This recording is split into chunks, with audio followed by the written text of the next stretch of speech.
ఇలా క్రిస్పీగా sweet corn గారెలు కావాలి అనుకున్నట్లయితే ఈ టిప్ని ఫాలో అవ్వండి. లోపల సాఫ్ట్‌గా, బయట క్రంచీగా ఉంటాయి. పిల్లలకి బాగా నచ్చుతాయి అన్నమాట. ఇవి ఎలా చేయాలో చూపిస్తాను.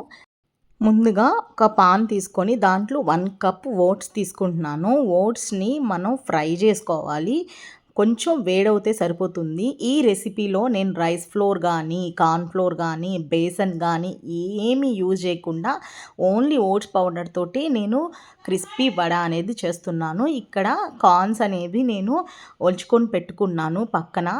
అండ్ ఈ కార్న్స్‌ని నేను ఇలా మిక్సీలో వేసేసుకొని జస్ట్ కోర్స్‌గా బ్లెండ్ చేసుకోవాలి. మీకు ఇక్కడ చూపిస్తున్నట్లయితే ఇక్కడ కొన్ని స్వీట్ కార్న్స్ గింజలు గింజలుగానే ఉన్నాయి. అలా కూడా చేసుకోవచ్చు. లేకపోతే నేను ఇక్కడ చూపిస్తున్న బౌల్‌లో లాగా ఇలా కోర్స్‌గా బ్లెండ్ చేసుకోవాలి. మెత్తగా బ్లెండ్ చేసుకుంటే మీకు వాటర్ వచ్చేస్తుంది. ప్లస్ మనకి దానివలన మనకు ఆయిల్ అనేది బాగా పీల్చేసుకుంటుంది. క్రిస్పీగా రాదండి. ఇట్లా చేసుకున్నట్లయితే కోర్స్‌గా బ్లెండ్ చేసుకుంటే మీకు క్రిస్పీగా వస్తుంది.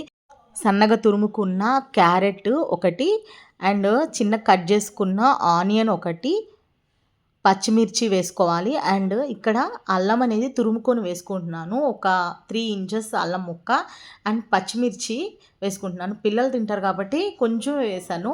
నేను మా హస్బెండ్కి సపరేట్గా మళ్ళీ మిర్చి అనేది వేస్తానండి.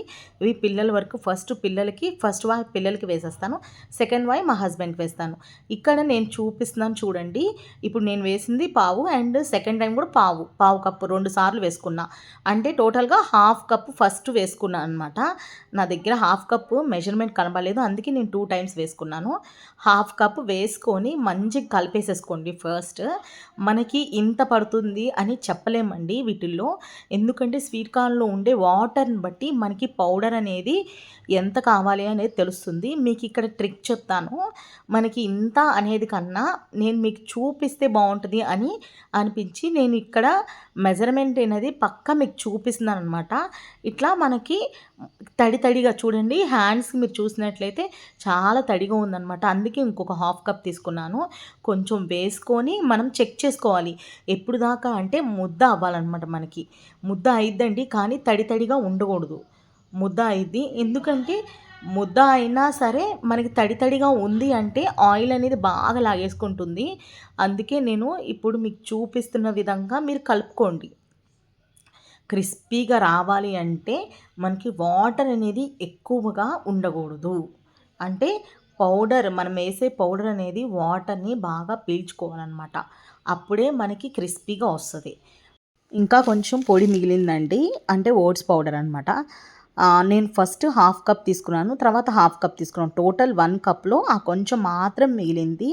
మొత్తం కూడా పట్టేసింది. అంటే మీరు స్వీట్ కార్న్లో ఉండే వాటర్ని బట్టి పౌడర్ని ఎంత వేయాలా అనేది అడ్జస్ట్ చేసుకోవాలి. ఇలా చెక్ చేసుకోవాలి. గారె అనేది అరచేతిలో వేసుకొని పర్ఫెక్ట్గా వస్తుందా రావట్లేదా అనేది చెక్ చేసుకోవాలి. చేతికి ఆయిల్ అనేది రాసుకోవాలన్నమాట. ఆల్రెడీ కలుపుకున్న పిండిలోకి 2 టీ స్పూన్స్ కారము అండ్ పావు టీ స్పూను పసుపు వేసుకున్నాను. అండ్ ఆల్రెడీ ఉప్పు 1 టీ స్పూన్ ఫస్ట్ వేసాను. ఇప్పుడు ఇంకొక 1 టీ స్పూన్ వేస్తున్నాను. ఎందుకంటే ఉప్పు అనేది సరిపోలేదు, అందుకే వేసుకున్నాను. ఇవన్నీ కూడా వేసుకొని బాగా కలిపేసేసుకోవాలి. ఇంకా మనకి ఇట్లా బాగా మంచిగా కలిపేసేసుకొని ఇట్లా కలుపుకున్న తర్వాత మనం ఈ పిండిని ఒక 10 to 15 మినిట్స్ పాటు రెస్ట్లో ఉంచేసేయాలండి. అప్పుడు దాని తర్వాత ఆయిల్ పెట్టేసుకున్నాను డీప్ ఫ్రైకి.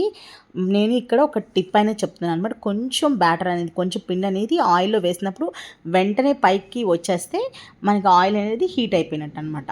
ఒకవేళ వెంటనే రాకుండా కొంచెం నిదానంగా వచ్చిందంటే కొంచెం సేపు హీట్ చేసుకోవాలని అర్థం.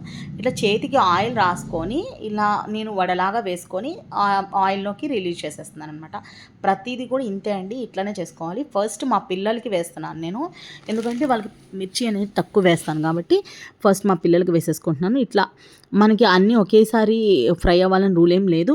ఇట్లా మనకి ఈ కలర్ వచ్చిన తర్వాత పక్కకు పెట్టేసుకోవడమే, అంతే అండి. కొంచెం బ్రౌన్ కలర్లో ఉండే తీస్తే సరిపోతుంది అనమాట. ఇలా ఉండగా తీసేస్తే ఒక టిష్యూ పేపర్ మీద పెట్టేసుకోండి. ఇట్లా అన్నీ కూడా ఇట్లా వేసేసేసుకోవాలి. మళ్ళీ నెక్స్ట్ వాయి వచ్చేసి మా హస్బెండ్కి నాకు ఇట్లా సపరేట్గా నేను వేసుకుంటాను అనమాట. ఫస్ట్ ఆయిల్ అప్లై చేసుకోవాలి. ఆ తర్వాత ఇట్లా చేతి మీద పరుచుకొని ఇట్లా మీకు ఇలా రాకపోతే మనకి బటర్ పేపర్ ఉంటుంది కదా, దాని మీద ఊరికినే అలా మెత్తగా ఒత్తేసుకొని మనకి దాన్ని తీసుకొచ్చి దీంట్లో వేసేసుకోవచ్చు. అలా గూడా వేసుకోవచ్చు. మీ ఇష్టము. చాలామంది గారెలు చేత్తోటి వేళ్ళతోటి ఒత్తుకొని వేసుకుంటారు. నాకు అది ట్రై చేశాను. బట్ రాదనమాట. ఇప్పుడు చాలా సార్లు ట్రై చేశాను. కానీ అది ఎక్స్‌పీరియన్స్ ఉంటే వస్తదనమాట. కానీ నాకెంత పెద్దగా ఎక్స్‌పీరియన్స్ లేదు కాబట్టి నేను గారెలు వేయడం చాలా తక్కువనమాట. అందుకే మా మదర్ వేస్తారు బాగా. మనం అది ఇటు ఫ్లిప్ చేసుకుంటూ కాల్చుకోవాలండి. మనకి ఆయిల్ అనేది కరెక్ట్‌గా హీట్‌లో ఉండాలి. అండ్ ఫ్లిప్ చేసుకుంటూ కాల్చుకోవాలి. ఒకవేళ మీకు ఆయిల్ అనేది హీట్ తగ్గితే మీరేంటంటే ఒక్క నిమిషం హై ఫ్లేమ్‌లో పెట్టుకొని అప్పుడు మీరు గారెలు వేసుకుంటే మీకు పర్ఫెక్ట్‌గా వచ్చేస్తాయి. మరీ హీట్‌లో ఉండకూడదు. బాగా హీట్‌లో ఉంటే నల్లగా మాడిపోతాయన్నమాట. అది గుర్తుపెట్టుకోండి. మంచిగా మీరు ఫ్రై చేసుకుంటే లోపలంతా కూడా చక్కగా ఉడుకుతుంది. లోపల చక్కగా సాఫ్ట్‌గా ఉంటది. బయట క్రిస్పీగా ఉంటుంది. చాలా అంటే చాలా ఇష్టపడతారు మా పిల్లలు ఇది. అండ్ సొరకాయ గారెలు. అస్సలు ఎంత స్వీట్ కార్న్ గారెలన్నా, సొరకాయ గారెలన్నా ఎంత ఇష్టమో మా సోఫియాకి, మా పెద్ద పాపకి చాలా బావుంటది. దీన్ని టమాటా సాస్ తోటి తింటే సూపర్ ఉంటదనమాట. క్రంచీగా, సాఫ్ట్‌గా మనకి స్వీట్ కార్న్ వడలనేవి గారెలంటారో, వడలంటారో మీ ఇష్టం. చాలా అంటే చాలా బావుంటాయి. ఖచ్చితంగా ట్రై చేసి ఎలా వచ్చిందో కామెంట్స్‌లో చెప్పండి. Please like, share, subscribe. Thank you.